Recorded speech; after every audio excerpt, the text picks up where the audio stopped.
How much gun is too much? This week on Mail Call Mondays.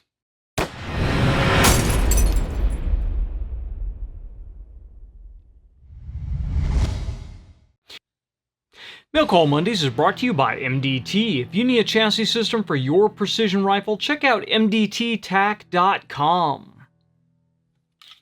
I'm John McQuay with 8541 Tactical, and this is Mail Call Mondays, the show that answers your questions about precision rifles, optics, and equipment. This week, we are going to talk about handguns. So what brought this on is I posted a picture of a new holster that I got from Loaded and Safe Concealment, and the purpose behind this holster was allowing me to carry for lack of better terms, a tactical race gun, a full-size Glock 17 with a compensator, a tack light, an optic, and a mag well on it. In addition, this happens to be designed with their tall magazine carrier, so it holds a 21-round Magpul magazine, and when the handgun is holstered, you notice the magazine rides deep, so it doesn't stick up any higher than the back plate of the Glock.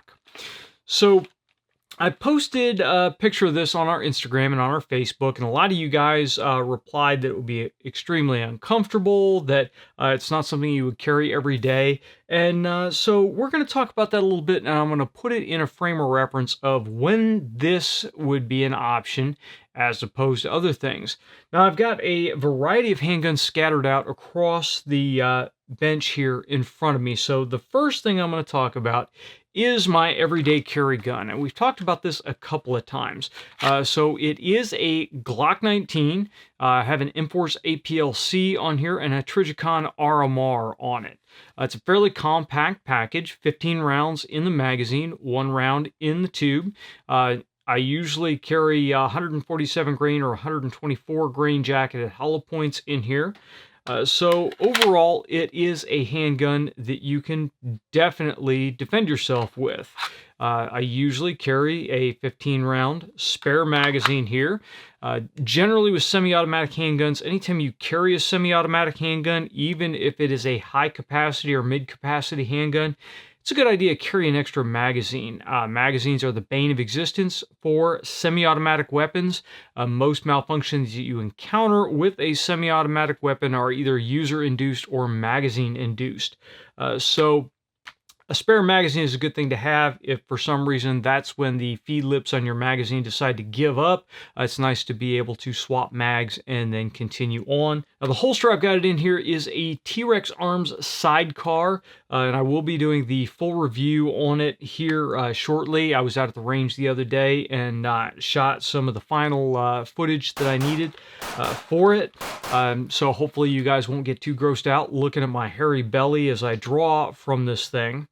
And we did previously do a video about the Appendix holster gel wedge hack, and I'll leave a little link to that.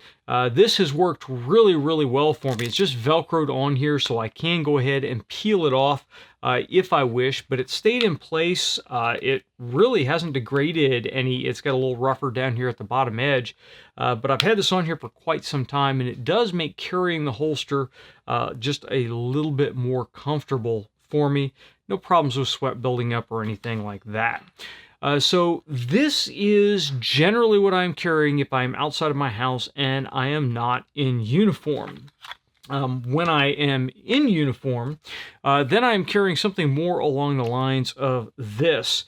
Now this happens to be a Glock 34. I actually carry a Glock 41, so it's the 45 ACP version of this. The slide dimensions are very, very similar. Obviously, the grip is larger for the 45 ACP to accommodate that double stack 45 ACP magazine. But I do carry a Surefire X300 on it, and on my duty gun, I've got a Trijicon RMR. This one has the Trijicon SRO on it. So this is a duty size handgun. If I had to fight with a handgun, then something like this is what I'm going to want to fight with. Now, why would I carry something like the Glock 19 instead of something like a Glock 34?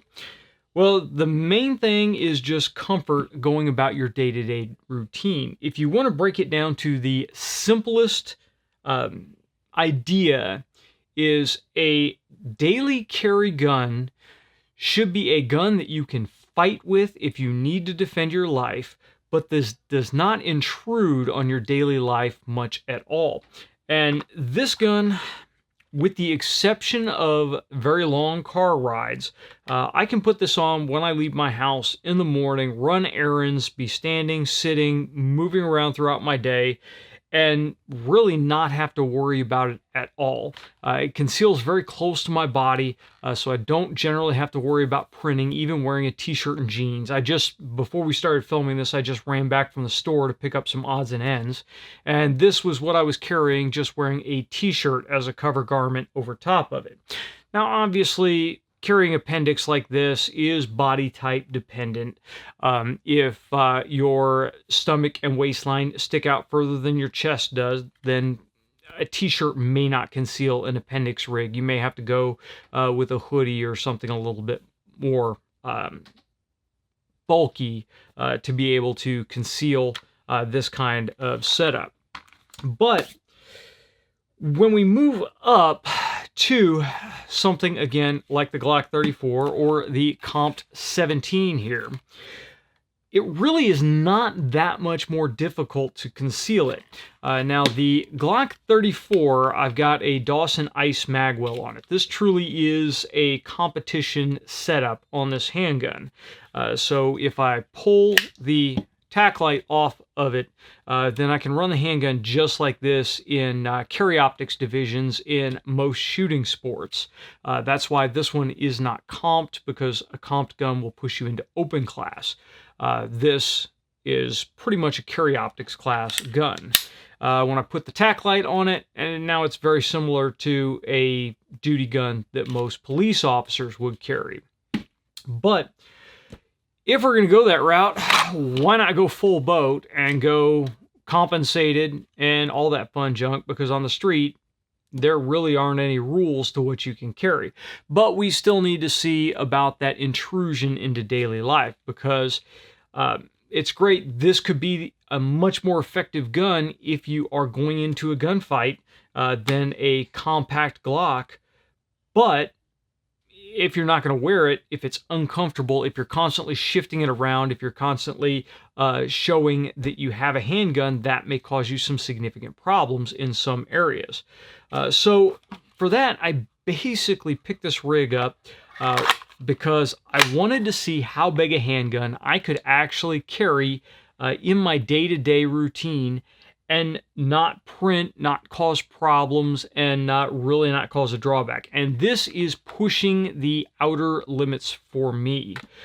So talking specifically about this platform, the main thing that we want to focus our attention on, now this is XH35, which has a little bit shorter nose than an X300, but the compensator sticks out just a little bit past the tack light. If we look on the Glock 34 with the tack light, the barrel does not stick out any further than the tack light. So you don't gain anything by going down in size to something like a Glock 17 and stick a tack light like an XH35 or an X300 on it. So the compensator is just value added in this point. It doesn't really add that much extra length to the overall gun. Now, the old argument about, oh, compensators, it throws all kinds of flash, and that's a huge bunch of BS. I have shot compensated handguns with plus P defensive ammo at night. There is a flash. It does not blind you. It doesn't take you out of the fight. In no way, shape, or form does it cause that problem. It does create more concussion at the shooter's ear, but more than likely, you're going to be experiencing auditory exclusion in a gunfight anyway, so it's not going to be one of those issues, again, that takes you out of the fight. So don't let people tell you a compensator on a defensive gun is a bad thing. I've shot from retention before. It does not kill you. It does not disable you. It does not cause any harm to you. It does throw a pressure wave at you, and if you don't train for it, that may cause some issues. But if you train for it, again, not a big deal. This one has a smaller magwell on it because I did find that the ice magwell does print quite a bit more. So we have the SLR Rifle Works magwell on this gun. Now the orange thing that's in here, this is a dry fire mag. That review is coming up very soon. But the dry fire mag allows me to pull the trigger and keep pulling the trigger on a Glock. So you notice the trigger is actually moving considerably, and we can contrast that from a standard trigger pull. The trigger goes dead on a Glock. So the dry fire mag allows me to get repeat trigger pulls on it without any issues whatsoever.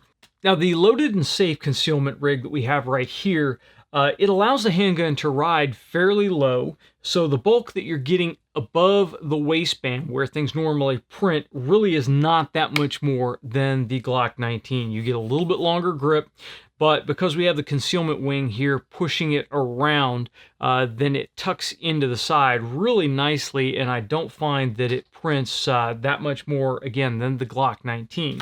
Now, the Glock 19 here, the sidecar does have a concealment wing as well. This pushes against the inside of your belt and causes the gun to curve around.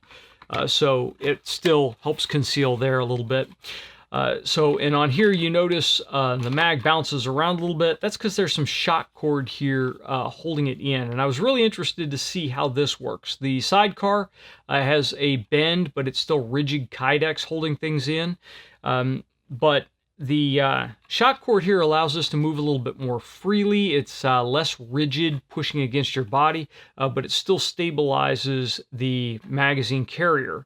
Also, because this is an extended magazine carrier, it rides deeper, and that avoids that tendency of magazines to tip out when you just have a magazine carrier on its own, not attached to anything. So with all those features combined, it allows me to keep a 21 round spare magazine in the carrier. Now, I wouldn't want to run the 21 round magazine in the gun because that's going to create the much longer grip, and this is the hardest part of the gun to conceal. So overall, the package really is not that much more difficult as far as printing than the Glock 19 that I carry every day. The one point that we do have a little bit of problem is this area that extends down below my waistline. Standing up, I don't even notice it at all. There may be a little bit of extra rub on the side here against the inside of my thigh. When I'm walking, I might not want to put this rig on if I was going for a 10-mile hike. But if I am just doing standard security detail stuff, standard law enforcement stuff, where I'm just walking a post, then this would work out just fine. Seated in a car for a long period of time, though, I don't think I would really want to keep this rig tucked on me. That is where these clips come in handy. I've got similar clips on the sidecar here. They're just plastic clips that you can tuck a shirt behind them. But what I really like is they're very quick to clip over a belt, and they have a little bit of a recurve underneath them. So they grab on the bottom edge of your belt, and they keep everything very secure. But when you slide into the car, it's really easy to unclip this, pop it off of your belt, and you're good to go. I've tried soft belt loops that snap in before. They just don't really work well for me. I find I fiddle with them quite a bit.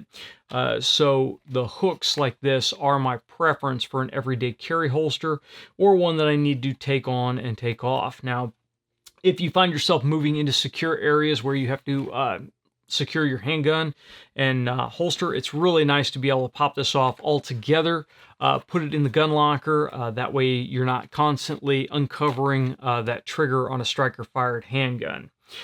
So just something to keep in mind. Now, I did order the teardrop pad from Loaded and Safe as well. I just found with this setup, putting it on here, it was too much. It was pushing out too much. and it just didn't work well at all. So for this, either flat on the back or I may put one of the gel wedges on the back of here because it's about half the thickness of that big teardrop pad. So that may work well, but I really haven't noticed needing it on this because the extra length of the holster, it doesn't push in the same place that the sidecar pushed in right against that hip bone. So probably not needed with this at all. I've only had a couple of weeks with this so far, but I'm really impressed with the craftsmanship on it. It is designed really for the Glock 34 and the Surefire X300. That obviously fits in the holster just fine. This one I actually spec'd out for the XH35 on a Glock 34. So it does have room for the switch panel on the bottom of the XH35, which doesn't clear on most standard holsters. This has got a channel in it for it. And the way that they did the open bottom here, the compensator protrudes through it just fine. So I spec'd it out for threaded barrels, etc., and compensated guns work in it. We'll see if I run into any issues when I start heating this guy up and reholstering it. I have different holster options if I'm going to go out to the range and burn a couple hundred rounds through a compensated gun.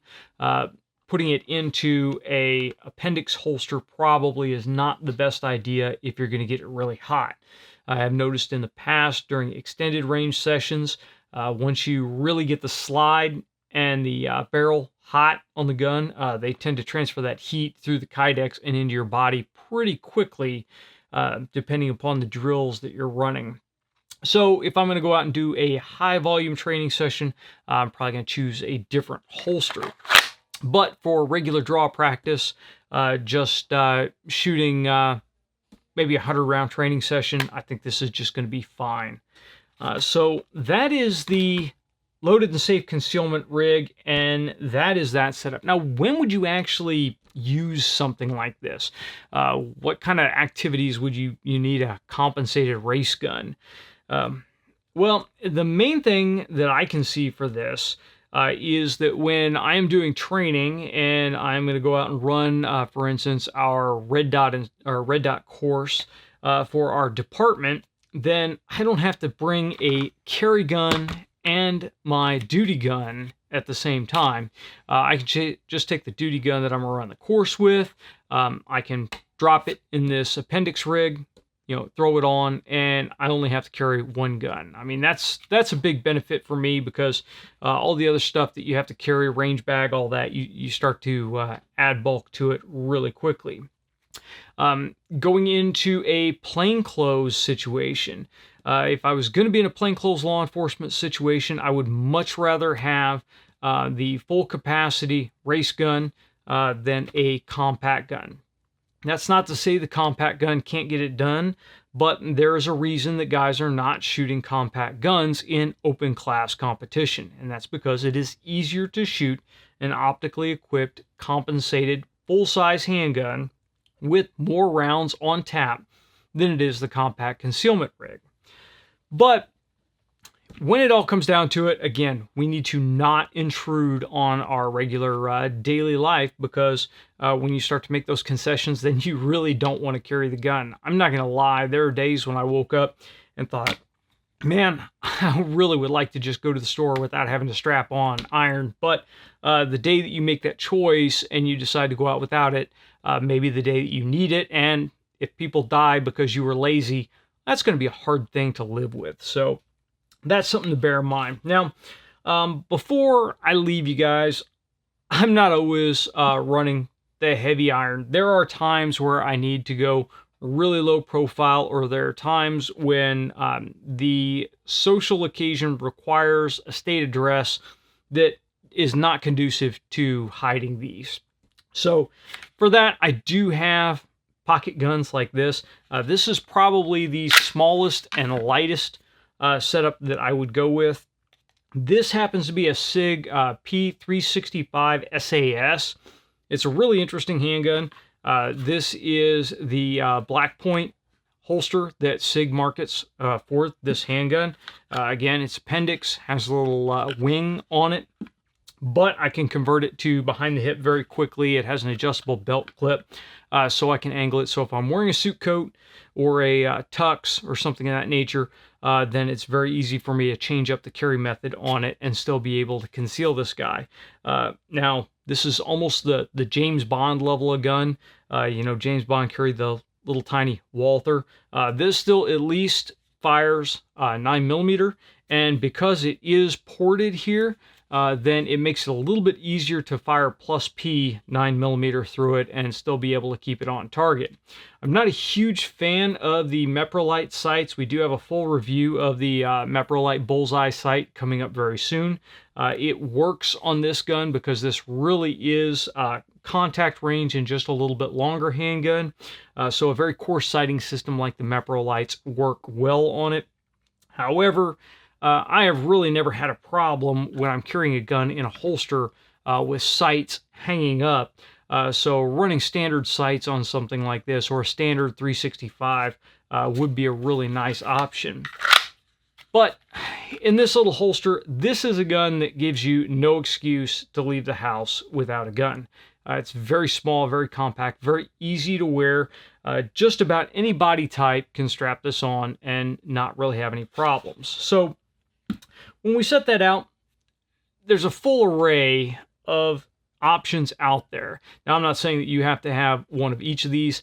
I'm a gun guy. I love handguns. I love training with a wide variety of different handguns. You notice the primary serious use handguns are Glocks, because Glocks are what I'm required to carry for my job. So those are the ones that the autopilot is set for, to where I automatically run through the motions. I don't have to think about where things are at or how to manipulate the handgun. I do have subcompact Glocks as well. I just pulled the SAS out here because it's kind of cool.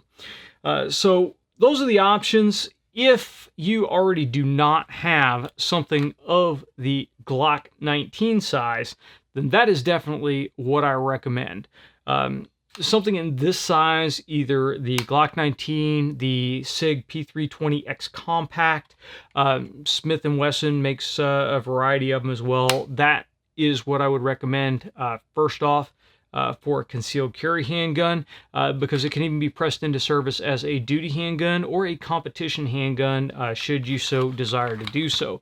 But again, this was kind of more of an experiment just to see if this was practical, if this was crazy and totally outlandish. But I'll tell you the truth, I really honestly could carry this, and with the exception of sitting and driving, it's really not that big of a deal to pack a full-size race gun in an Appendix rig.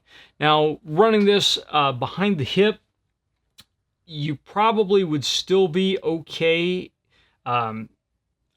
I don't know that it would be really comfortable to sit down with it with an inside the waistband holster. And obviously, if you are wearing an outside the waistband holster, this kind of gun will carry just fine, but you need to make sure that you are wearing some kind of jacket that is tailored to be able to accommodate the butt of the gun. Just for me, I found that Appendix really works the best for me in a wide variety of situations, with the one exception of wearing a suit or wearing a tuxedo. In that case, I do have to modify and drift away from Appendix carry. So that is my rambling opinion on carrying a full-size race gun versus carrying a compact versus carrying a mouse gun. But as always, I want to hear what you guys have to say. So let me know what your opinion is. Is there ever a situation where you would carry a rig like this? And what's your daily carry? Go ahead and drop in the comments down below or send it to us on Facebook or Twitter. If you like the video, please make sure you like, share, and subscribe. And if you want to help support the videos that you know and love, check us out over on Patreon. And until next time, get out and shoot.